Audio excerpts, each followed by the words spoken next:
Shalom, selamat pagi pemirsa dimanapun berada. Seperti biasa sebelum melakukan aktivitas kita hari ini, kita akan mendengarkan renungan pagi dari Ibu Sitanggang. Sebelum mendengarkan renungan pagi kita pada pagi hari ini, kita sama-sama berdoa. Bapa yang baik yang bertata dalam kerajaan surga, kami mengucap syukur Tuhan berkat yang boleh kami rasakan hingga pada pagi hari ini. Kami boleh bangun dalam keadaan sehat. Sebentar Tuhan, kami akan mendengarkan firman-Mu melalui renungan pagi. Kiranya Tuhan menjamah hati dan pikiran kami, sehingga firman ini kami boleh mengerti dan kami lakukan dalam kehidupan kami. Hati umat-umat Tuhan yang mendengarkan firman-Mu pada pagi hari ini, biarlah berkat kesehatan, rezeki yang daripada-Mu boleh menjadi bagian mereka. Berkati kami Tuhan sepanjang hari ini, mohon ampun dosa pelanggaran kami, karena kami berdoa dalam nama Yesus yang menebus kami dalam dosa. Judul renungan pagi kita pada pagi hari ini, milikilah rasa cukup. Ayat intinya saya ambil dari Ibrani 13 ayat 5. Janganlah kamu menjadi hamba uang, dan cukupkanlah dirimu dengan apa yang ada padamu. Saudara yang diberkati Tuhan, uang tidaklah jahat, tetapi cinta terhadap uanglah yang jahat. Karena cinta uang, banyak orang menjadi gelap mata dan menyimpang dari kebenaran. Mereka rela melakukan apa saja demi uang, bahkan berani menghalalkan segala cara untuk mendapatkan uang. Tidak peduli apakah itu mengorbankan orang lain atau melanggar hukum. Memang harus diakui bahwa uang itu penting bagi kehidupan kita. Tapi uang bukanlah segalanya, karena banyak hal yang di dalam kehidupan ini yang tidak dapat diukur dengan uang atau dibeli dan digantikan oleh uang.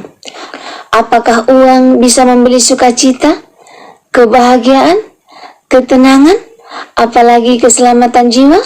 Tentu tidak.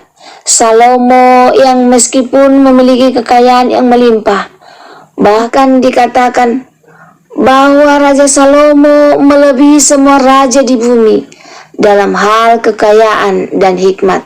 1 Raja-Raja 10 ayat 23 mengakui bahwa berlimpahnya materi ternyata tidak menjamin kebahagiaan seseorang. Salomo berkata, siapa mencintai uang tidak akan puas dengan uang, dan siapa mencintai kekayaan tidak akan puas dengan penghasilannya. Ini pun sia-sia. Pengkhotbah 5 ayat 9. Ketidakpuasan ini bersumber dari cinta uang dan hati yang terfokus pada kekayaan semata. Karena di mana hartamu berada, di situ jugalah hatimu berada. Matius 6 ayat 21.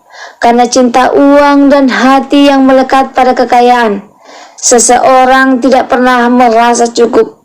Sebaliknya, selalu merasa kurang dan kurang. Sebanyak apapun uang dan kekayaan yang dimiliki, tidak serta-merta membuat orang merasa puas dan cukup. Rasa puas dan cukup berbicara soal hati. Bila hati kita penuh ucapan syukur, maka di segala keadaan kita pasti berkata cukup. Cukup tidak berarti kita berhenti bekerja dan berusaha, malah berpuas diri. Kita bisa berkata cukup bila kita melihat dan menikmati apa yang telah kita terima dan dapatkan, bukan pada apa yang belum kita peroleh. Rasul Paulus menasihatkan kita mengucap syukurlah dalam segala hal, sebab itulah yang dikehendaki Allah di dalam Kristus Yesus bagi kamu. 1 Tesalonika 5 ayat 18. Berjaga-jagalah dan berdoalah. Berjaga-jagalah dan waspadalah terhadap segala ketamakan. Sebab walaupun seorang berlimpah-limpah hartanya, hidupnya tidaklah tergantung daripada kekayaannya itu. Lukas 12 ayat 15. Karena saudaraku, uang itu penting, namun berbahaya. Manusia akan mencintai dirinya sendiri dan akan menjadi hamba uang. 2 Timotius 3 ayat 2a. Rasul Paulus mengingatkan Timotius sebuah fenomena yang terjadi di akhir zaman ini, yaitu manusia akan mencintai dirinya sendiri, berfokus pada diri sendiri, tidak peduli terhadap orang lain, dan menjadi hamba uang. Artinya kini banyak orang diperbudak oleh uang. Mereka menempatkan uang sebagai segala-galanya dalam hidup ini. Bangun tidur yang dipikirkan uang, sepanjang hari yang diburu uang, rencana bagaimana untuk mendapatkan uang di esok hari. Ada pepatah Tiongkok kuno yang mengatakan, uang bukan segalanya, tetapi tanpa uang manusia tidak dapat berbuat apa-apa. Harus kita akui bahwa uang memiliki peranan yang sangat penting dalam kehidupan manusia. Sebab tidak ada satupun kegiatan hidup manusia di bawah kolong langit ini, baik itu dalam kehidupan sehari-hari sampai kepada kegiatan yang bersifat kerohanian, pelayanan atau di gereja, yang tidak memerlukan uang.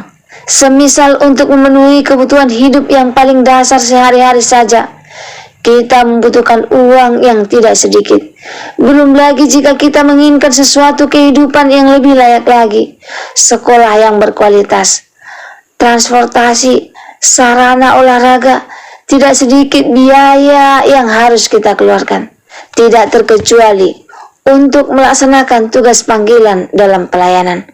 Para hamba Tuhan yang bekerja di ladangnya ataupun di gereja, misi penginjilan melalui media cetak ataupun elektronik, semuanya juga membutuhkan dana yang banyak. Sejauh uang menjadi alat atau sarana menopang kegiatan hidup, tidak akan menimbulkan masalah. Namun menjadi masalah jika uang sudah mempengaruhi prinsip dan gaya hidup tiap-tiap pribadi dan juga gereja. Uang akan menimbulkan polemik bila kita cinta uang dan diperhamba olehnya. Alkitab memperingatkan, janganlah kamu menjadi hamba uang, karena akar segala kejahatan ialah cinta uang. Sebab oleh memburu uanglah beberapa orang telah menyimpang dari iman dan menyiksa dirinya dengan berbagai-bagai duka. 1 Timotius 6 ayat 10. Uang memang penting, tapi akan sangat berbahaya jika kita menjadi hamba uang dan cinta uang. Semoga firman Tuhan pada pagi hari ini dapat menolong kita betapa berbahayanya ketika kita mencintai uang, tetapi kita harus memiliki rasa cukup, rasa syukur atas apa yang sudah kita miliki, sehingga kita boleh bersyukur dalam kehidupan kita. Jika saudara merasa terberkati dengan firman Tuhan, pada saat ini saudara boleh like, komen, dan share di sosial media kamu, sehingga semakin banyak umat-umat Tuhan yang merasa terberkati dengan mendengarkan firman Tuhan pada saat ini. Sebelum mengakhiri firman Tuhan pada pagi hari ini, kita sama-sama berdoa. Terima kasih Tuhan buat firman yang telah kami dengarkan, yang mengingatkan kami untuk memiliki rasa cukup, dan kami tidak menjadi hamba uang dalam kehidupan kami, sehingga kami lebih bersyukur atas apa yang sudah kami miliki. Berkati kami Tuhan sepanjang hari, mohon ampun dosa pelanggan kami, karena kami berdoa dalam nama Yesus yang menebus kami dalam dosa. Amin. Terima kasih pemirsa telah mendengarkan firman Tuhan pada pagi hari ini. Sampai ketemu besok pagi. Terima kasih, Tuhan memberkati.